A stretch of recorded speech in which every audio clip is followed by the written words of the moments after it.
Sarah, and this is my family.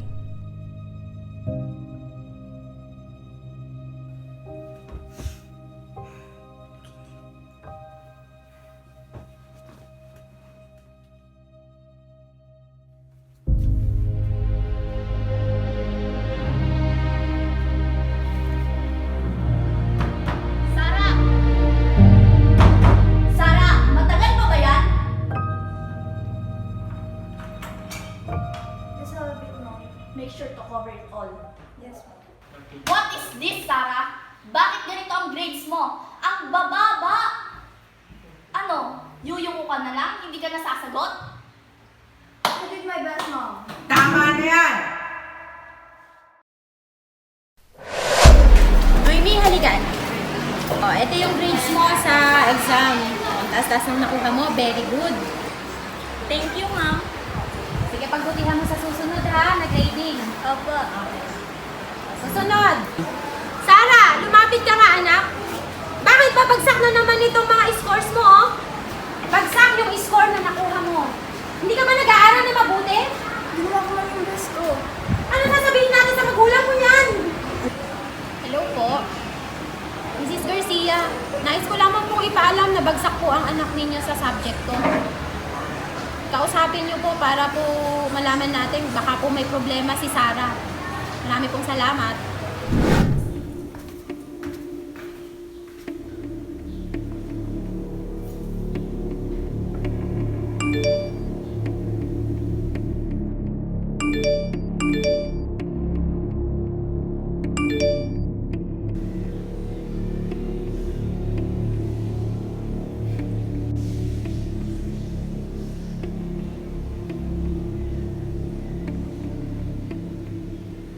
Sarah! Sarah! Andyan ka lang pala? Bakit hindi ka na naman sumasagot, ha?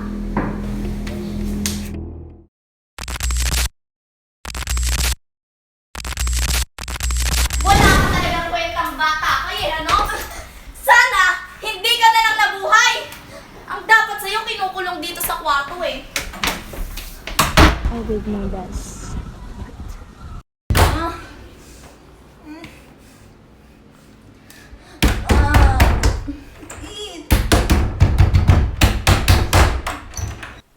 It's not enough.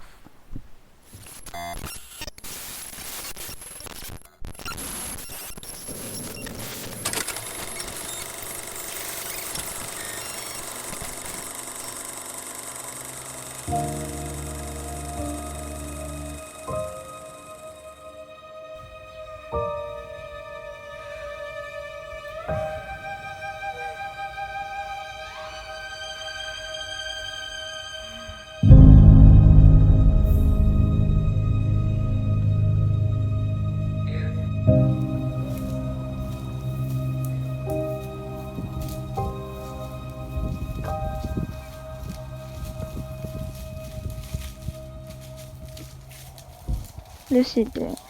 Lucid dream. A dream that can never be explained. Sa lucid dream, doon ko maiintindihan lahat ng mga bagay. Doon masaya, may freedom, at walang alitan. Buhay na never ko makakamit sa totoong buhay. Reality. Reality kung saan lahat ng bagay ay kontrolado ako. Lahat may tingin ang tao. Panguhusga, limitasyon, at pressure. Lucid dream. Mga bagay makakamit mo ang gusto mo. Walang bagay na hindi ko makukuha. Pero sa reality, lahat ng bagay bawal. Lahat ng bagay hindi pwede. Lahat ng bagay. Noemi, halika nga. Anak, ba't ang baba naman ng nakuha mong grades? Ito, oh. Baba ng nakuha mo. Sorry po, Ma'am. Babawi na lang po next grading. Okay, Sarah? Andiyan ba si Sarah? Sarah, binabati kita. Ang taas ng nakuha mo. Thank you, Ma'am. May exam paper. Okay lang yan. Alam ko namang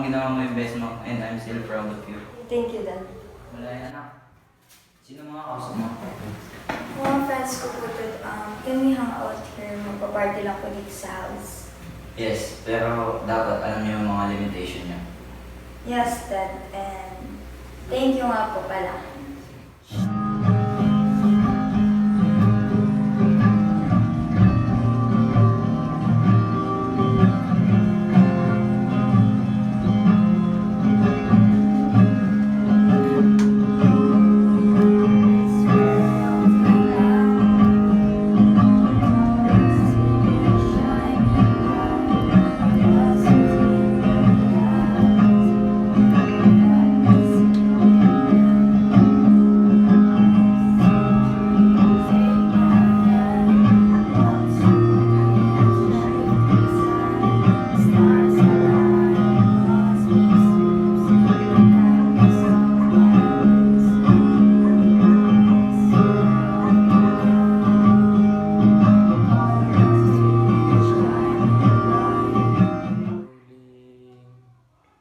Action.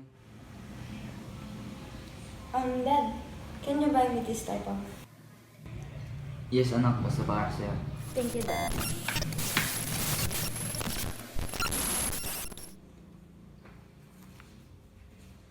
Panaginip?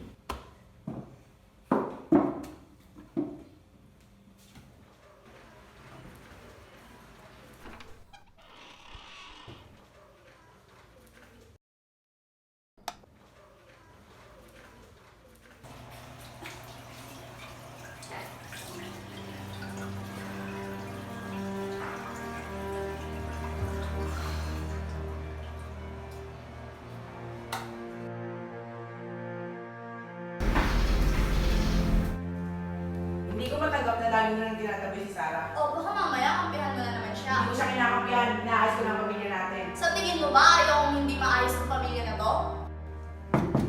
Anak, may ginagawa ka? Anak, pag-usapan natin ang nangyari sa inyo ng mami mo kahapon. Yung away po namin, Dad. Oo. Paano po kasi, Dad? Parang ako na lang lagi mali. Hindi, baka kasi may problema siya kaya niya nagawa sa iyon. Problema, kailangan ba sa akin lagi nakabunton? Pero tatandaan mo, anak, mahal na mahal ka po niya namin. Palagi mo na lang kinakampihan niya si Sarah. Lagi mo na lang siyang kinukonsinte. Hindi ito tungkol sa pagkonsinte. Pag-usapan natin mabuti para malaman ang totoong nangyari. Mom! Dad, tama na please!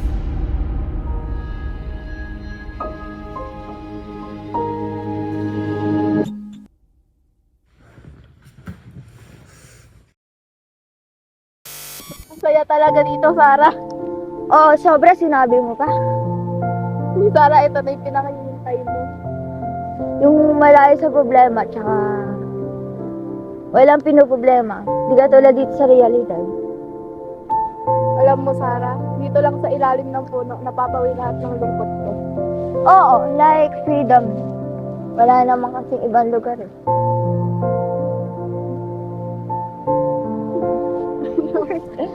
Pinakamaganda, hindi tayo iniwan ng panahon. Dream lang naman. Dream lang yung nagdadala ng saya. Wala nang iba.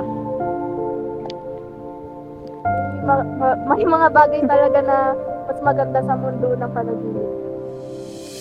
Panaginip. Dun, lahat may freedom, kalayaan na hindi mo makikita sa realidad kasi. Puro sakitan. Wala nang ibang ginawa yung mga tao. Lagi na lang sama ng loob. Tama ka, Sarah. Hindi natin mapanumbalik ang aming nakaraan. Pero pwede natin baguhin ang hinaharap natin. Ay, huwag na nating problemahin yan.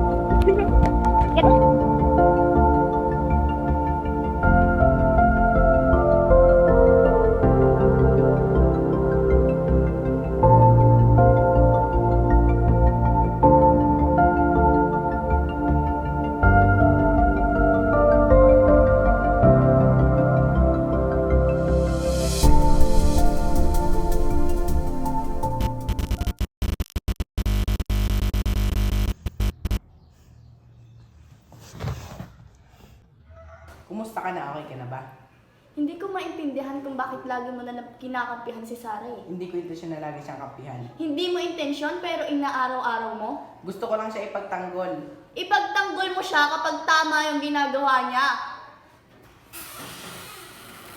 Bakit hindi mo na lang kasi mapagdikyan at patawarin sa mga nagawa ko? Ginagawa ko yun dahil mahal kita. Dahil ayokong matulad ka sa pinagdaanan ko. Gusto ko lang naman mabigyan ka ng magandang buhay. Tama yun. Gusto ka lang namin mabigyan ng magandang buhay. Hindi lahat pwede maging maganda sa mga ginagawa niyo.